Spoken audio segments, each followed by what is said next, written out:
अस्सलामु अलैकुम वरहमतुल्लाहि वबरकातुहू। आपका स्वागत है सिरतेनबी चैनल पर। यहाँ हम नबी करीम की जिंदगी के बेहतरीन पहलुओं को समझने और इस्लामिक तालीमात को आम करने का प्रयास करते हैं। सच्चाई, रहमत और हिदायत से भरी यह बातें हर दिल तक पहुंचाने का हमारा मकसद है।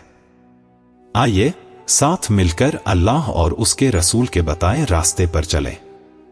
आज मैं आपको एक ऐसी कहानी सुनाने जा रहा हूं जो रहस्यमयी भी है और इबरतनाक भी। यह कहानी है एक ऐसी हाफिज़े कुरान लड़की की जिसने अपने ईमान और कुरान के नूर से वो कर दिखाया जो इंसानी सोच से परे है।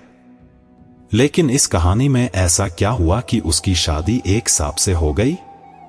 और फिर क्या यह हकीकत है या सिर्फ एक अफसाना? आइए इस रहस्य से पर्दा उठाते हैं। यह कहानी है एक छोटे से गांव की जहां एक गरीब मगर निहायत ही दीनदार घराना रहता था। इस घर की सबसे बड़ी खासियत थी उनकी बेटी। एक नूरानी चेहरा, सीधी सादी तबीयत और बचपन से ही दीन और कुरान से मोहब्बत करने वाली।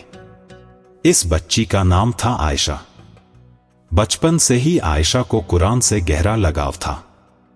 जब और बच्चे खेल कूद में मसरूफ होते तब आयशा मस्जिद की तालीमियों में जाकर कुरान पढ़ती। आयशा बेटा, थोड़ा आराम कर लो, तुम सारा दिन कुरान ही पढ़ती रहती हो। अम्मी, कुरान पढ़ते हुए मुझे सुकून मिलता है। मैं इसे जितना याद करती हूं मुझे लगता है अल्लाह मुझसे खुश हो रहे हैं। आयशा की यह लगन देखकर उसके माँ बाप को यकीन हो गया कि उनकी बेटी अल्लाह के खास बंदों में से एक बनेगी। वक्त गुजरता गया और आखिरकार आयशा ने अपना मुकद्दस मकसद हासिल कर लिया। वह हाफिज़े कुरान बन गई। उसके दिल और ज़बान पर अब कुरान का नूर था। लेकिन जैसे ही वह हाफिज बनी, उसके माँ बाप ने उसके लिए एक नया सफर शुरू करने का सोचा। अब हमें आयशा के लिए एक दीनदार और नेक लड़का ढूंढना होगा। हाँ, लेकिन वो इतना नेक हो कि हमारी बेटी के काबिल हो। बहुत सारे रिश्ते आए। कुछ अमीर थे, कुछ पढ़े लिखे। लेकिन आयशा हर बार एक ही बात कहती, अम्मी, अब्बा, मैं वही रिश्ता कबूल करूंगी जो दीन और तकवा में सबसे बेहतरीन हो। मुझे किसी की दौलत से फर्क नहीं पड़ता। फिर एक रात एक ऐसा वाकया पेश आया जिसने सब कुछ बदल दिया।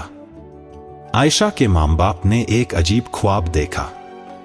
ख्वाब में एक नूरानी बुजुर्ग शख्स उन्हें नजर आए। वह बेहद गहरी और रहस्यमयी आवाज में बोले, तुम्हारी बेटी की शादी एक सांप से होगी। यह अल्लाह का हुक्म है, इसमें कोई सवाल मत उठाना। उस ख्वाब ने उनके दिलों को झकझोर कर रख दिया। यह कैसे मुमकिन था कि उनकी प्यारी बेटी की शादी एक सांप से हो? क्या यह ख्वाब महज एक वहम था या फिर सचमुच अल्लाह का हुक्म? अगले दिन उन्होंने गांव के सबसे बड़े आलिम के पास जाने का फैसला किया। उन्होंने पूरे ख्वाब का वाकया बयान किया। आलिम ने बड़ी ध्यान से सुना और कुछ देर खामोश रहे। फिर बोले, यह अल्लाह की तरफ से एक इम्तिहान हो सकता है। उसकी हिकमत को समझ पाना हमारे बस की बात नहीं। लेकिन अगर तुम अल्लाह पर भरोसा रखोगे तो इसमें भलाई ही होगी।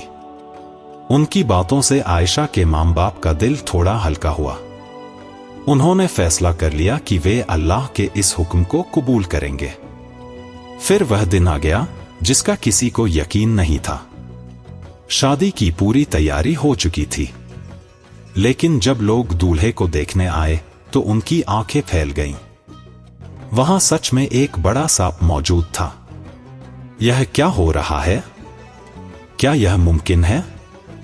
लेकिन आयशा के चेहरे पर कोई डर नहीं था। उसने बड़ी हिम्मत और यकीन के साथ निकाह के लिए हाँ कर दी। यह अल्लाह का हुक्म है, मैं उसके हर फैसले को कबूल करती हूं।